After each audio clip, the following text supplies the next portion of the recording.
tous, Marie pour bougerpilates.com.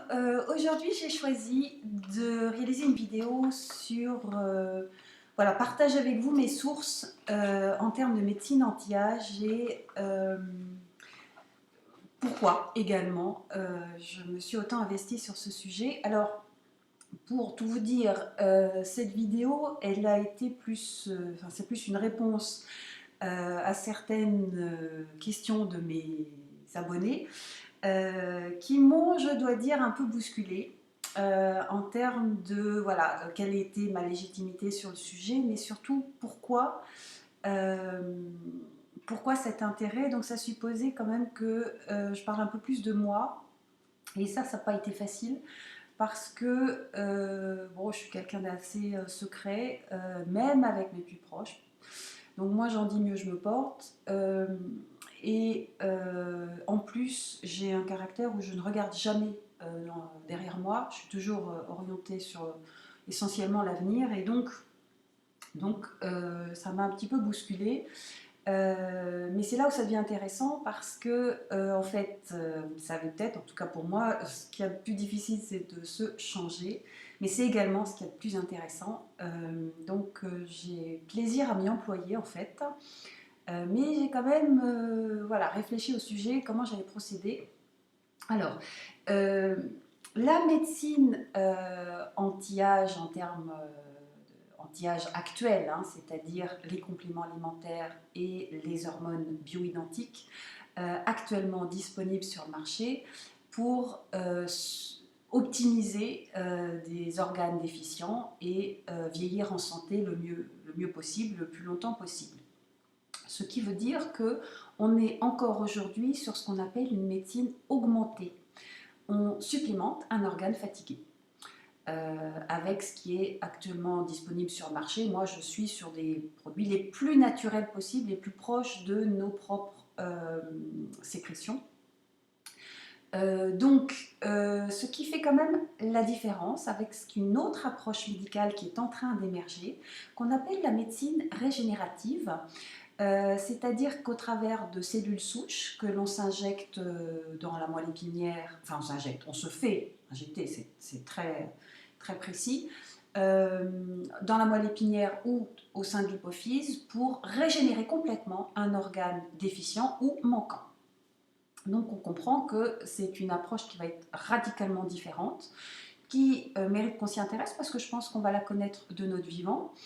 Et puis, par ailleurs, d'un autre côté, il y a une approche qui va très très vite en termes d'intelligence artificielle, où on comprend que certains algorithmes vont remplacer certains métiers actuels, et notamment dans le soin du corps, enfin la médecine en règle générale. Donc, c'est des choses qui vont changer, mais en tout cas, pour ce qui est de ce qu'on peut utiliser aujourd'hui, on en est encore sur la médecine augmentée, dont je vais vous parler aujourd'hui. Alors, pourquoi cet intérêt En fait, je vais être amenée en fait à parler d'une anecdote personnelle euh, qui m'est arrivée, qui a vraiment été un élément déclencheur dans ma vie. On est en 2002-2003, il faut se situer un petit peu l'époque où la médecine anti-âge, on ne sait pas ce que c'était en France, et elle était essentiellement réduite à des cosmétiques anti-âge et du Botox. Voilà, en résumé, c'était un peu ça. Des oméga 3 aussi. Voilà, on n'allait pas tellement plus loin. Et à l'époque, j'ai vécu une aventure, une histoire avec un médecin, allergologue à l'origine, très très investi sur la médecine anti-âge, pour des raisons personnelles aussi d'ailleurs.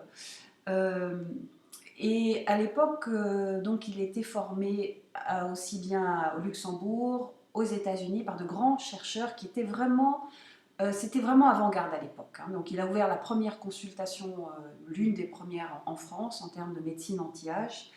Et un jour, il me dit très spontanément écoute, Marie, tu sais que je t'adore, mais franchement, une semaine avant les règles, je te supporte pas. T'es odieuse, t'es pas la même.